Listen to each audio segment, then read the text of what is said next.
اعوذ باللہ من الشیطان الرجیم بسم اللہ الرحمن الرحیم اللہم صلی علی سیدنا و مولانا محمد النبی الامی الہاشمی جزا اللہ عنا سیدنا و مولانا محمد صلی اللہ علیہ وسلم ما ہوا اہلہ۔ معزز سامعین، اللہ رب العزت کی ذات نے آخری سپارے میں 30ویں سپارے میں سورۃ القریش اعوذ باللہ من الشیطان الرجیم بسم اللہ الرحمن الرحیم لإیلاف قریش ایلافہم رحلة الشتاء والصیف فلیعبدوا رب هذا البیت الذی اطعمہم من جوع وآمنہم من خوف۔ سورۃ القریش کو یہ جو آپ کو وظیفہ بتا رہا ہوں یہ 3 دن کے لیے بتا رہا ہوں۔ 3 دن میں اگر آپ چاہتے ہیں کہ آپ کا وہ مقصد پورا ہو جائے جس مقصد کے لیے اور جائز اور حلال مقصد ہونا چاہیے، جائز اور حلال مقصد ہو، شریعت کے مطابق ہو، اللہ رب العزت کی ذات پر، اللہ رب العزت کے کلام پر، کلام اللہ پر یعنی کہ قرآن مجید فرقان حمید پر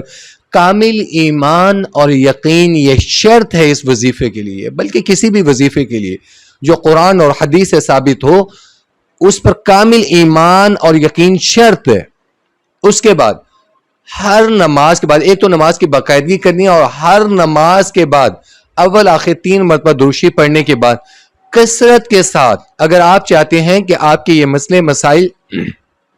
یا جس مقصد کے لیے آپ پڑھنا چاہتے ہیں وہ 3 دنوں میں حل ہو جائیں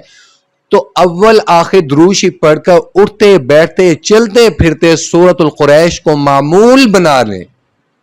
ان 3 دنوں میں ایک پل یا ایک گھڑی ایسی آئے گی کہ اللہ رب العزت کی ذات آپ کی حاجت کو پورا فرما دیں گے، اور اس کے لیے ہم دنیا والے اسباب کے محتاج ہیں، میرا اللہ اسباب کا محتاج نہیں ہے۔ ہم دنیا والے دنیا کے اسباب اور دنیا کے اشاروں اور دنیا کے کنایہ پر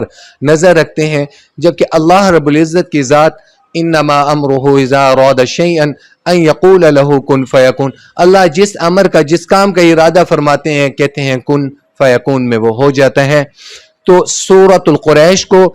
3 مرتبہ درود شریف پڑھنے کے بعد اگر تو آپ یہ چاہتے ہیں کہ 3 دن میں آپ کا یہ مسئلہ حل ہو جائے تو اول آخر ایک مرتبہ درود ابراہیمی اور کثرت کے ساتھ لا تعداد سورۃ القریش باوضو رہ کر آپ پڑھیں، اور بسم اللہ الرحمن الرحیم ساتھ پڑھیں، اور انشاءاللہ اللہ رب العزت کی ذات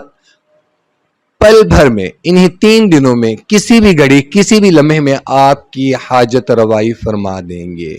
اللہ رب العزت کی ذات کامل ایمان کے ساتھ عمل کی توفیق نصیب فرمائے۔ جزاک اللہ احسن الجزا۔ یا وجیہتی